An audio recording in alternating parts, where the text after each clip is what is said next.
everyone, welcome back to the channel.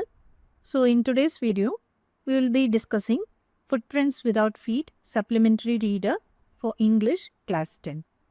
So we will begin with the chapter 3, The Midnight Visitor by Robert Arthur.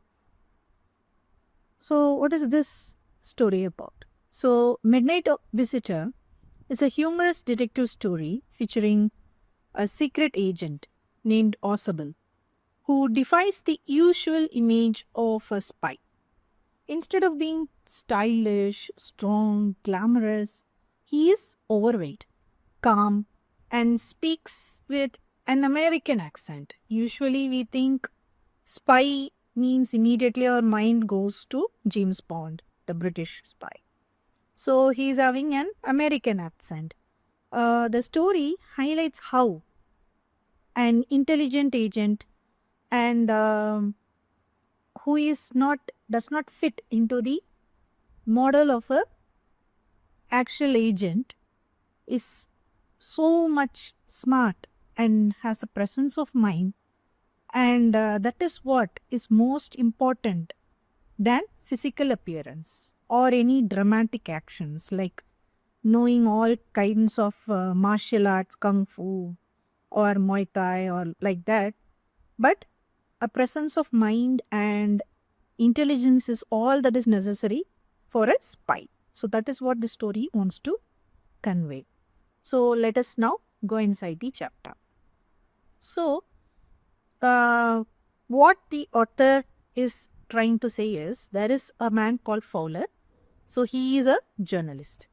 So he is a young writer. So he visits Osable expecting to meet a type of typical movie style spy and witnesses something entirely different because he came for excitement and danger and adventure.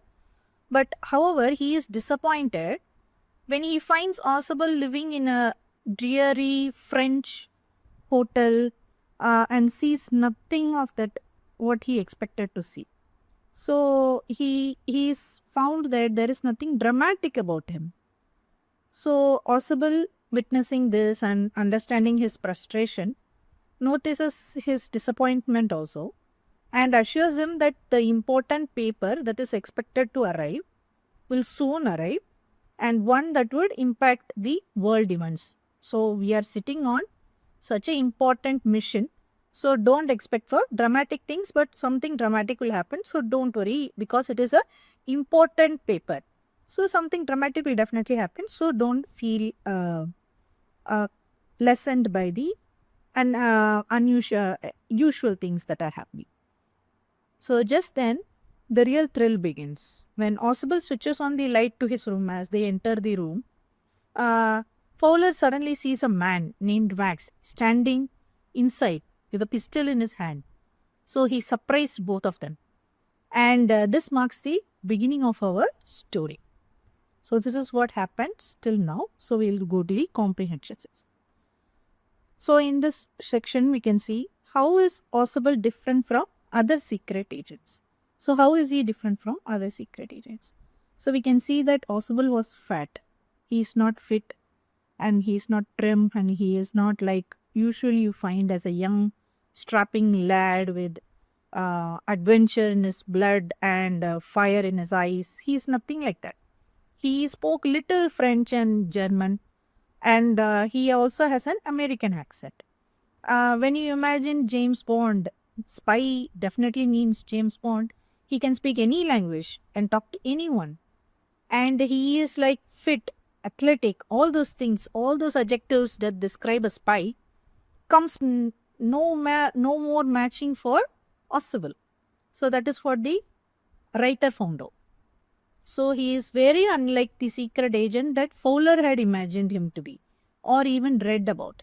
So instead of being a slim, smart, stylish, he's fat and he is speaking broken German and he is also having an American accent instead of British and so instead of sounding very posh.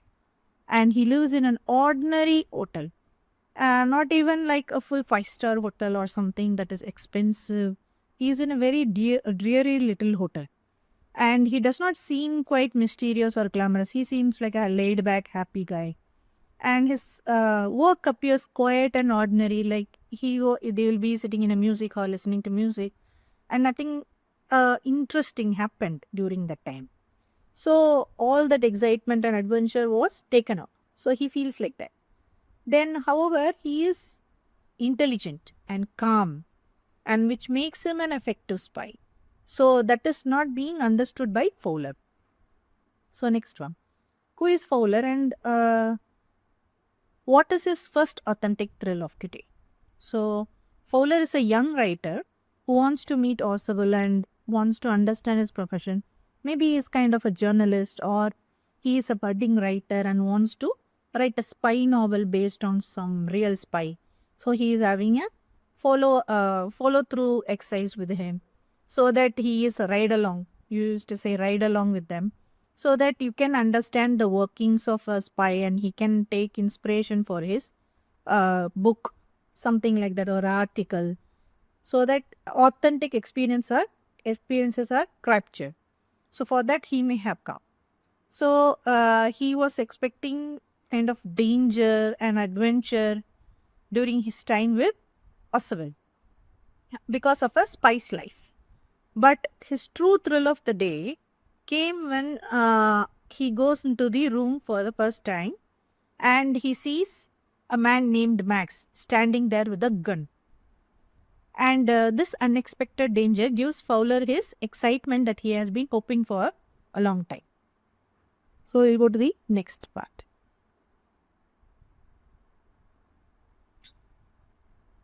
So in the next part, what happens is Max is a rival spy.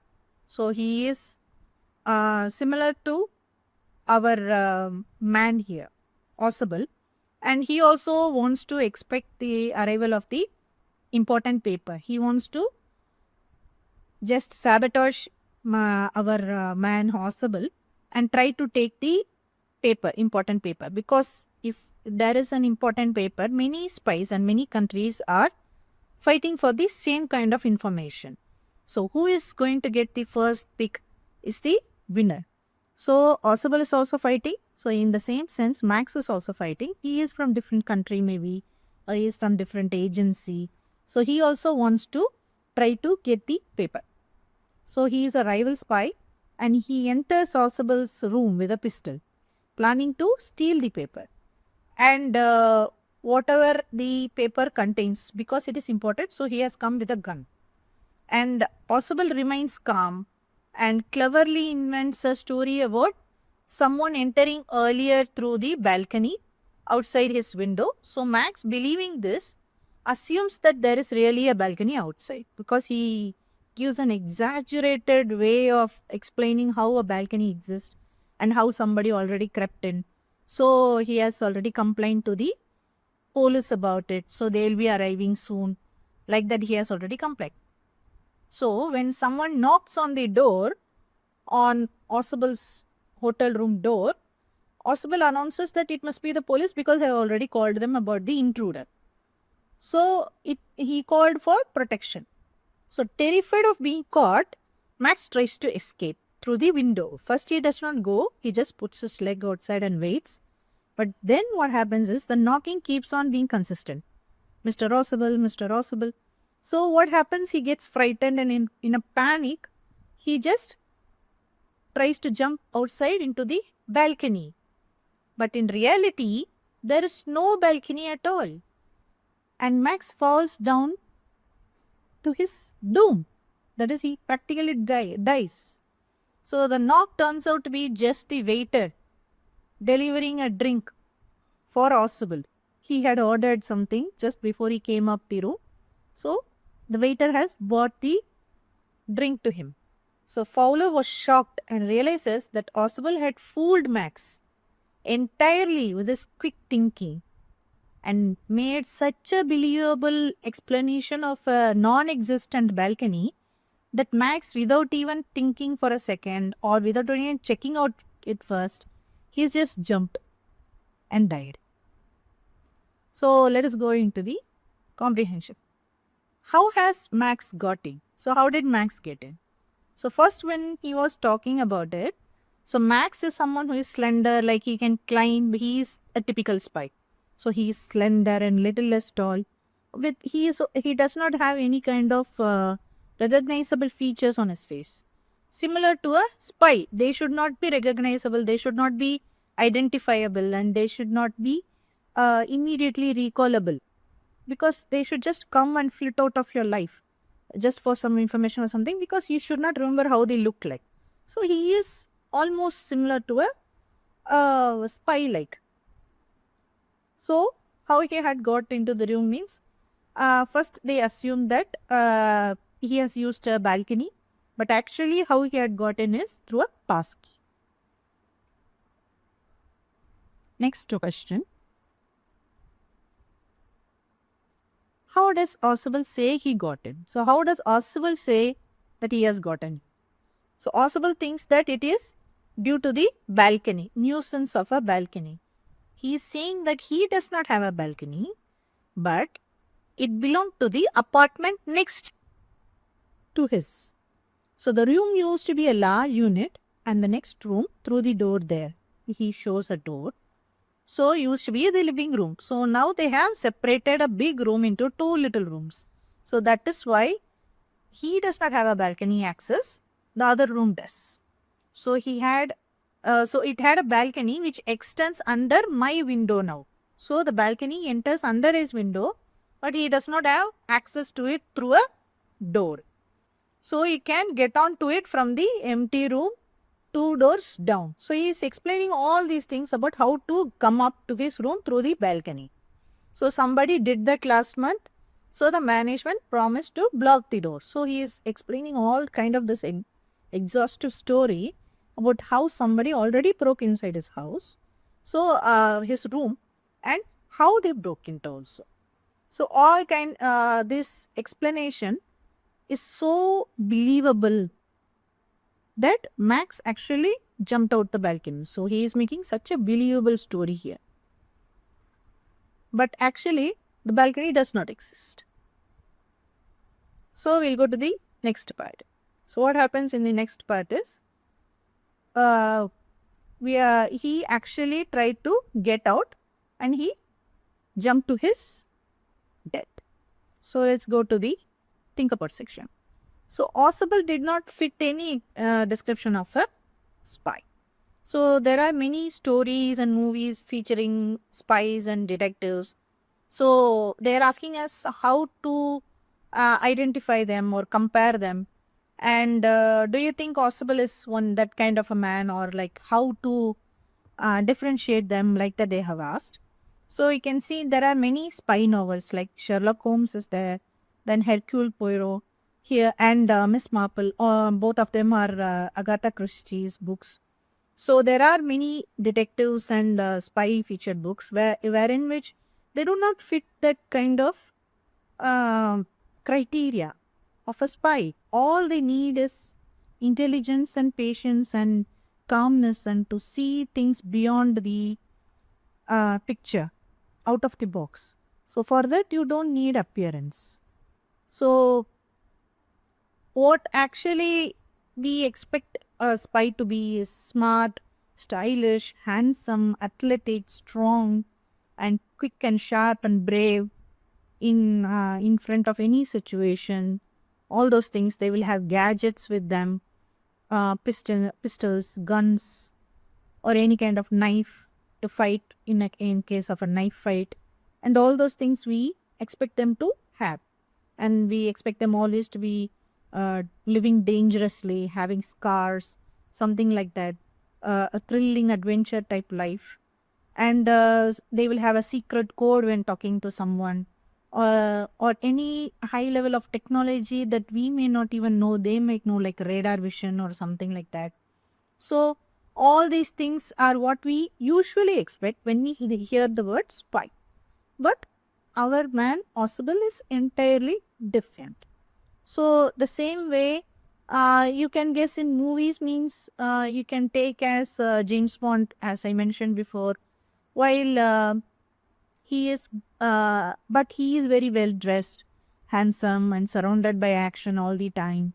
He drives cars excellently, and he talks in every language that he can, and all those things. And Sherlock Holmes is not a spy, but he's a brilliant detective. And he's sharp and he's elegant and he's brilliant in solving these mysteries, difficult mysteries. So it is done by Sir Arthur Conan Doyle, and James Bond is also a book. And next one is the Hercule Poirot, as I mentioned before, and Miss Marple by Agatha Christie. They are both intelligent and observant people. They see things which we might miss, and they get clues from that, and they solve mysteries based on that. Miss Marple is an old lady, and Hercule Poirot is a retired detective who is just trying to live out his retirement life in peace and quiet, but he is always called upon to solve mysteries, and he ends up in a mystery every time he goes out, like that. So, lots of stories you can find about detectives. Next one, how does Oswald manage to make Max believe that there is a balcony attached to the room? So, just like I said, he actually pulls out a big story about how the room used to be a big room, and now it has been divided into two, and that therefore the balcony comes across his window, but he has no access to it, but he can jump through the window and access the down floor 2 doors below, which is empty. That is how the intruder came in. Like that, he is mentioning a elaborate story here.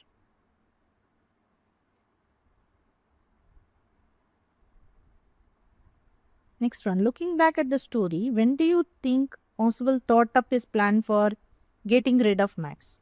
Do you think he had worked out his plan in detail from the beginning, or did he make up the plan as the events started happening?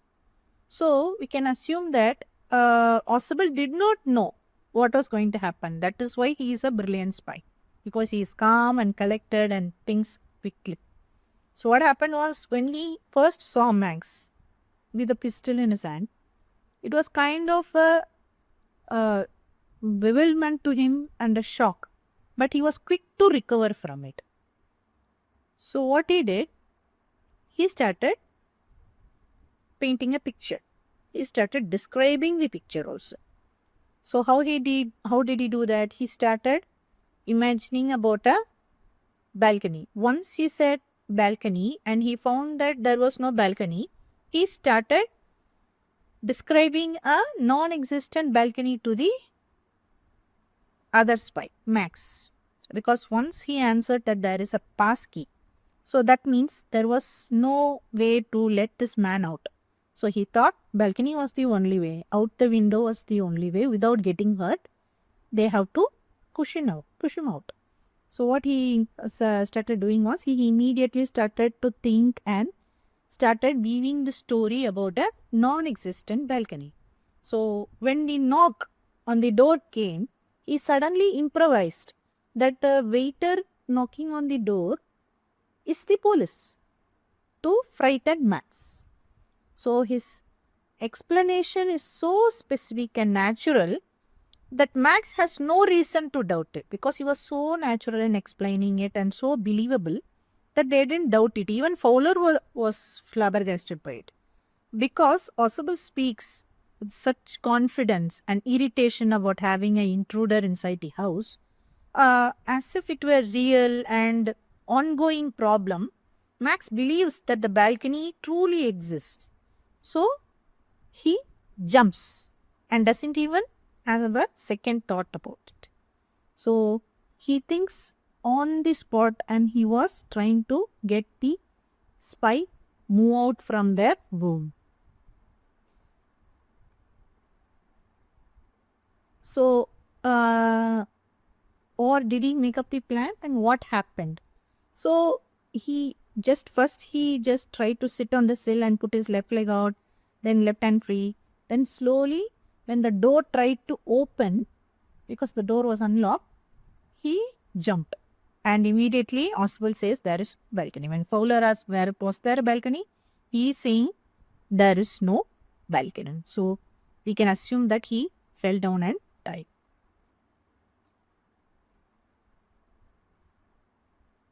So he has calmly linked the knocking on the door to police to frighten Max. You can mention that. So he did not plan anything. He just has quick thinking and turning each event to his own advantage. So next is talk about it. So talk about it in the story, Oswald shows great presence of mind and or the ability to think quickly and act calmly. So whenever you are in such situation, so how you are going to narrate your experience? So for this, we can explain the situation first. So what kind of situation you pick for the answer? We can first explain the situation or what danger has occurred, such as like I am locked inside the room alone or there is a fire in the house, something like that. You can mention the situation first and explain the situation in one paragraph. Then you mention how normal people would react, like a old person, a young person, a child, all those things you can mention. Then you can mention how you reacted in that position. And then you can say, next paragraph, you can mention how you took a smart reaction to it, a smart idea to escape from that situation. And you can clearly describe how you thought quickly or how you imagined yourself escaping out and planning it, and all those things you can mention in the second paragraph. How you can avoid it. Then last line you can say if this occurs again, how you can avoid, or how the help reached you, or something, how you solve the problem at last. We can mention that also. Next one, discuss what would you do in a situation described below. Remember that presence of mind is necessary. So they have given a few situations that you could have been caught in, like a fire starts in your kitchen, or child chokes, or electrical appliances suddenly it bursts, and all those things. A bicycle knocks down a pedestrian or something like that. First you have to remain calm and collected, because just because you panic, you are not helping anybody, and panic never helps anybody. So what you should immediately do, let's take for example a fire that starts in your house. So what you should do, you should first calm down and go turn off the gas or the stove first. In case the fire is somewhere else, you have to first release the gas, close the gas, and make sure that nothing is open. Like that you have to make sure. Then you have to make sure it is not an electrical fire or something. First, you have to make sure all those things and use water only if it is not oil. Any oil lamp has started to burn, something like that. Only if it is not oil and some kind of paper fire, you can pour water. But if it is on the gas stove or something, you should not touch it. You should just switch off the gas, and you either use a damp towel or something like that. Otherwise, just if you switch off the gas, it will stop by its own. Next, you can use any fire extinguisher that is already there, or wet blanket, as I said before. Then you should not panic. Because panic, you might do something wrong. You might take a wrong decision. So you should not do that. Then you have to call for help. If you can stop that work and you can call for help, definitely you can call for help. So then you have to take precautions. Like if you have any children around the house or someone else, you have to first take them outside. So those things you can do. Then make sure that no one is hurt, and in case of medical attention, you can give them medical attention and go check the fire once more. And if it is not burning, then it's okay. So always call for help in the first free time you get. Next one, this applies for any kind of situation. In case of a child choking also, try to be calm and try to bring it out, or go get an elder person, whether they know adult, they can know it. So carry the child to the elder person, or a spark from an appliance, try to switch off the main, and all these things you can do. Then for heavy rain and have a flood, go to the highest position, like go to the terrace or something. You can all do that. You can switch off the main power and go to the highest position so that no electrical fires happen. All those things you can do. Similarly, If a member does not return to the house, you have to be calm.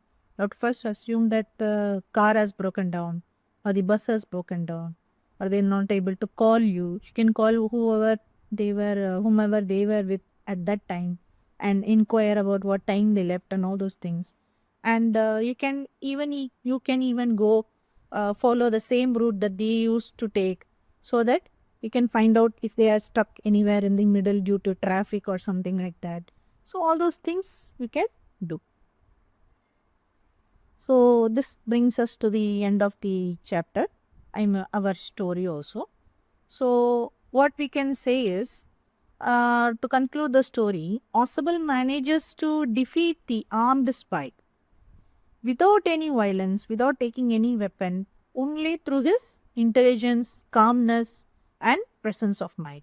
So the story humorously shows the true skill in espionage lies not in glamour or action, but in clever thinking and in psychological strength. So this brings us to the end of our story. So we have few suggested readings. After 20 Years by O. Henry, Stolen Basilius, and The Fall on the Wall.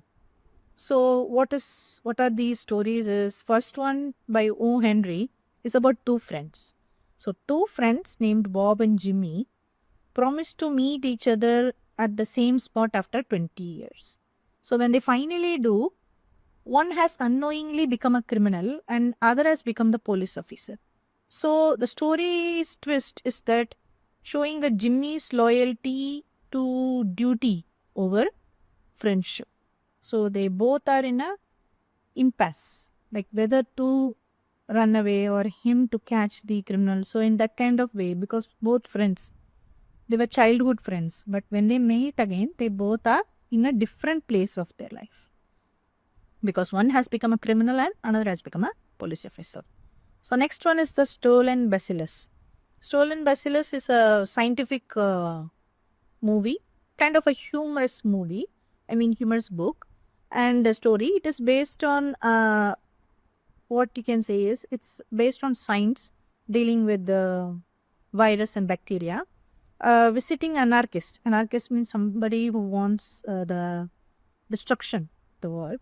Mistakes a harmless bacteria sample for a deathly virus and a deathly weapon kind of thing and steals it, hoping to spread the chaos in the city and hoping to cause harm to the city or world. So the bacteriologist and his wife, they chase him through the streets in the book, try to capture him and get the bacillus back.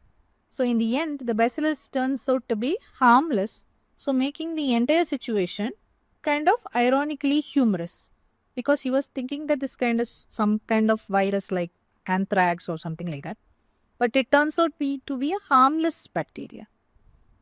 Next one is The Face on the Wall by E.V. Lucas. So it is about a mysterious face on the wall. So a man notices a face on the wall and that looks strikingly human-like for him. And he feels that is real and becomes deeply fascinated by it. So he starts to search everywhere for a person who has the same face or similar face. So what happens is now all the situations that arises due to his search, it what forms the crux of the story. So it also has a twist at the end, so you must read it to understand. So next we have a small haiku here. Haikus are something like a poem form for Japan. So they are meaningful and they combine lots of compacting things in a compact form. Like they have only two lines or a single line they may be. So they may be of 3 lines or 2 lines and mostly they are include themes of nature and feelings and experiences. So the first one, an old pond, a frog jumps in, the sound of water by Matsuo Basho. So it describes the beauty of nature. So what the sentence means is the frog jumps into an old pond, creating a sudden sound that breaks the stillness and silence. So the poem describes a quiet old pond where everything is still and calm. Suddenly, a frog jumps in and creates a gentle splash. This single sound breaks the silence and draws attention to the beauty of the moment. And we are able to see more than then we are able to see the more of the nature. Because if it was silent, if it was a silent pond, we will not be even sure to give our attention to it. We'll just cross it. But suddenly we see something moving in our field of vision, we immediately our attention goes to that. So that is how the beauty of nature is captured. So it captures a vivid scene of nature. Next one, right at my feet, when did you get here, snail? So the poet suddenly notices a snail right at his feet and wonders how it got there. So this one talks about this written by Isa. It talks about mindfulness. Like you didn't even notice a snail crawling or a snail slithering by, and you just noticed as it was nearby your feet. So till it had arrived, you had not noticed a snail that was crawling there. So that is what the author poet is trying to convey, because he highlights the contrast between silence and sound in such a way that the peaceful setting and suddenly an object appears. It didn't appear by itself. It had been crawling. A snail is known to come very slowly from one place to another. So for such a long time, the person has been zoned out in somewhere that he or she has not even considered that there is a snail nearby. Only after it came really close into his narrow vision, he saw the snail. So that is what mindfulness is about. That we have to be aware of our surroundings and we have to be aware of all the small things we should notice in our lives. So it conveys about a calm, reflective atmosphere. That what atmosphere we are living in, we have to embody that and we have to take in as much as we can from our nature. So this brings to the end of our story and chapter, and this is our third story ends here. So if you have any queries or questions regarding the story, please leave a comment below or contact us at Go Ask Now Academy. So I hope you enjoyed the video. So catch you soon in the next one. Thank you for watching.